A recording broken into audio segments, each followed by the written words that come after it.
So in this video, what we're going to talk about is the question of why in the world bad things happen.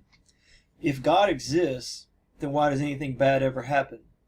So the way people put it is like this, bad things happen, and if you or I could stop them from happening, we would, but we're not all powerful.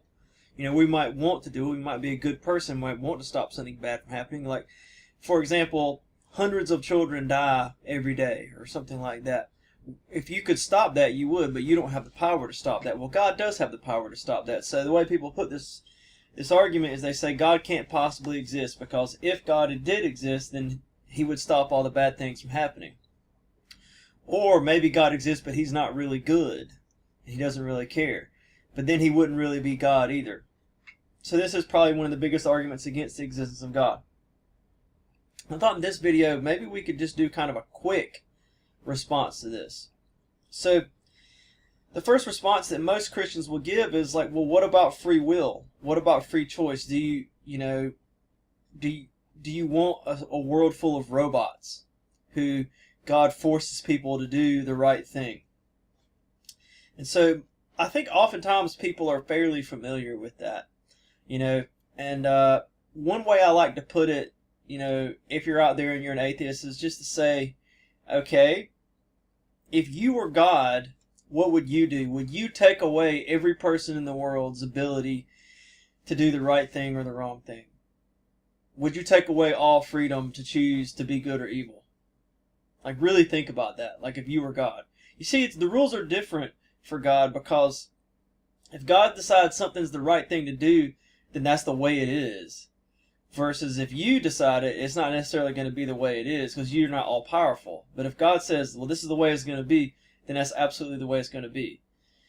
So think about, what kind of world would you create? Will you create a world where no one has the freedom to choose what they believe, to choose what they think, to choose what they believe in? Most people are kind of okay with the free will question, and they come back. Here's something that's often sort of a comeback. And what they'll say is like, God doesn't value free will, and they give an example like, let's say that there's an evil, criminal, and he maybe robs or physically or sexually assaults, like, let's say, a woman and her child.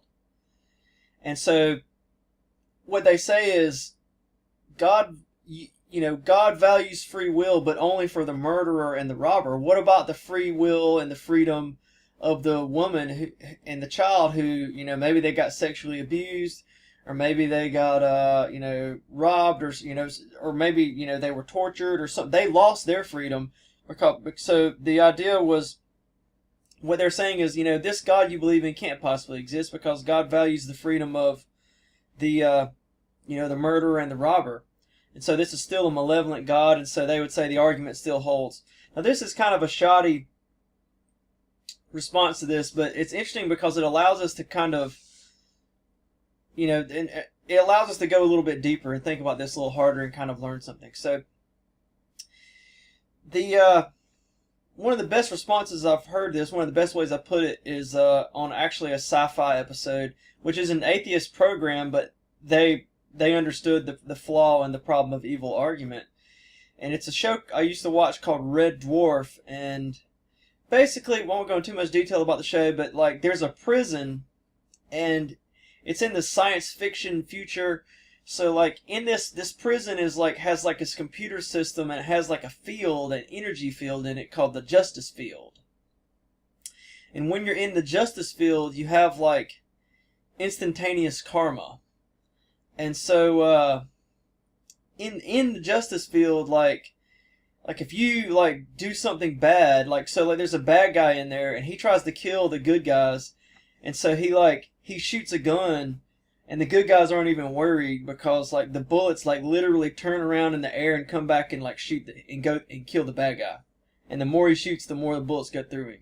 And then they test it out. When they're first learning about the justice field, they try to set someone else's bed sheets on fire and see if they can destroy his bed, but instead his own booty catches on fire. So because of the magic of the justice field. And then we could extend this and say, well, like, what if you do something good inside the justice field? Well, I guess like an ice cream cone or maybe a dollar bill would just magically appear in your hand if you do something right. So I want you to use your imagination and like think about like essentially when you say, God values the rapist or whatever, or the murderer or the robber's freedom over the woman and the child's freedom. Not necessarily in every situation. I mean, the rapist and the murderer and the criminal doesn't always get away with it. But we do live in a world where sometimes bad people get away with doing bad stuff and sometimes they don't. And we do live in a world where sometimes good people get rewarded and sometimes they don't. That's the world we live in. We live in a world that's not really fair. We don't live in the justice zone. If I do something bad to you, maybe I'll get punished for it and maybe I won't. Okay, so I want you to think about this. In the justice zone, in the justice field, in the instant karma zone, like, would anyone ever do anything wrong ever? Nope. Like, think about it. Like, if every single time you did something wrong, immediately something bad happened to you. Like, the equivalent thing. Like, no one would ever do anything wrong. And then, like, if you just got a dollar bill every time you said something nice to somebody or something, like, you would just be nice all the time. So, like, in other words, it is only in a world of unfairness that freedom can possibly exist. So the question does come back to, do you want a world where people have the freedom to choose to be good or evil or not? Because you can only have that freedom in a world where there's unfairness. Alright, now, the other question that teenagers raise about this, although I don't hear it much, the first time I ever heard it raised from a teenager was actually when I was a teenager. And I've never heard a teenager raise it except when I was a teenager, but I was 13 and the other kid was, I guess, presumably 13. I don't remember exactly when his birthday was. Actually, I think I was 12. I think maybe we were both 12. We were in 7th grade. We were in the locker room, hanging out, free time. We weren't changing clothes or anything, just a place you can go and just run your mouth. And so this is what he said to me. He said, this is the first time I ever heard this problem of evil question, and this kid said to me, well, why doesn't God, like, make everybody just be good, or like make it so that nothing bad ever happens? And I said, well, shouldn't we have free will to like make our own choices to be good or bad? And he said, why can't we have free will and God makes us all be good? So if you're out there and you're wondering about that, what I would say to you is that's logically impossible, and God cannot do the logically impossible. And it's not so much that God can't do it, it's just that it's not a thing to do or to not do. Like, so if you say, why can't God give people free will to be good or evil and then control what they do, is like saying, why can't God, like, it's meaningless. That's a meaningless question. And it kind of doesn't deserve an answer. So to wrap it up, let's put a different example. Might be, sometimes people say something like this to kind of help you wrap your mind around it. Like, could God create a rock that was too big for God to lift?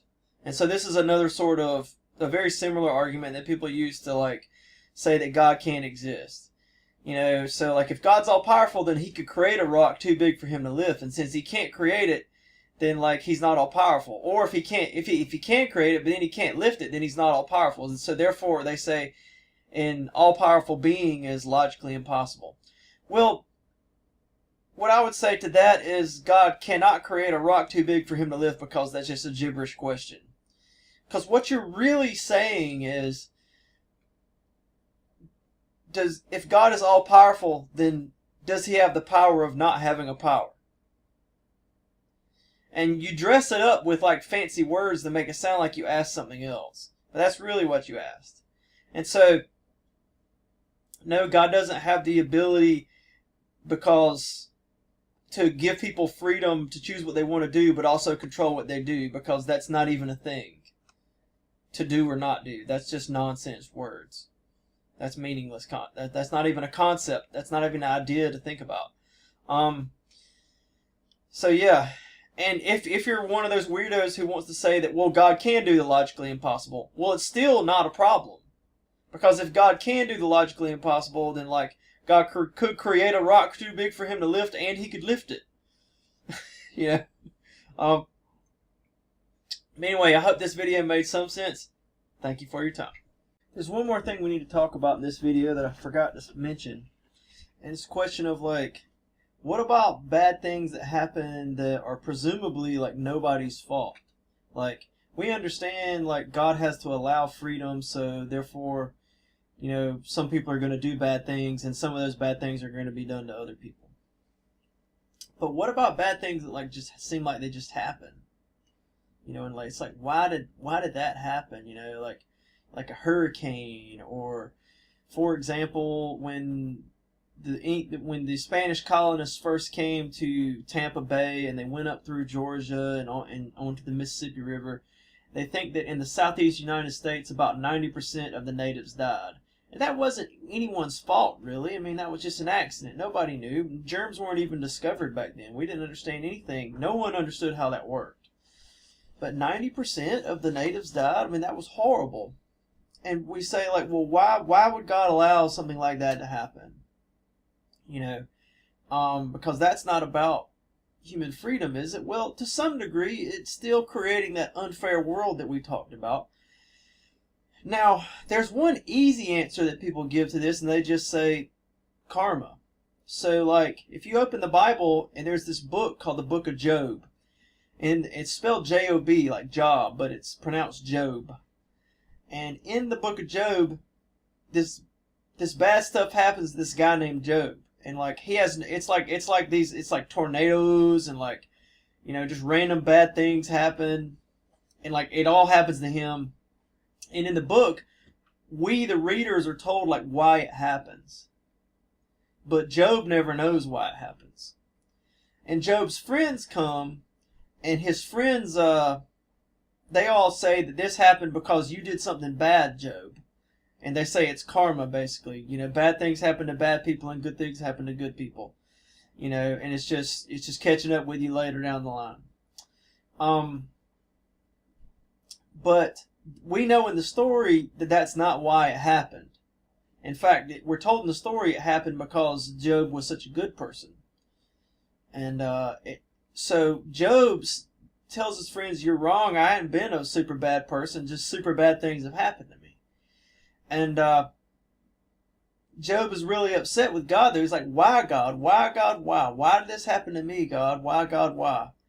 And what God does is he shows up at the end of the book, and he never answers anyone's questions. Instead, there's just page after page after page of just questions from God about all sorts of things. And at the end of it, Job realizes, like, you know what, God, I guess there's a lot I don't know. And so you got to ask yourself, like, why should you be surprised that the things God does don't make sense to you? Because you're just a regular person. So, like, if God's really God, then he would have to do things that don't make sense to you. If everything that God did was easy for you to understand, then, like, either you would be God or God would just be a normal person like you. So if God's God and you're you, then, like, everything God does would have to make no sense to you. You know, or every once in a while some of it makes some sense, but most of the time it would be beyond your comprehension. And so the bottom line is God could have a perfectly good reason for why he allows it to happen. There's a plan in place, and we just trust that God's in control and knows what he's doing, but we don't actually really understand what God's up to. And so anyway, now we're done with the video.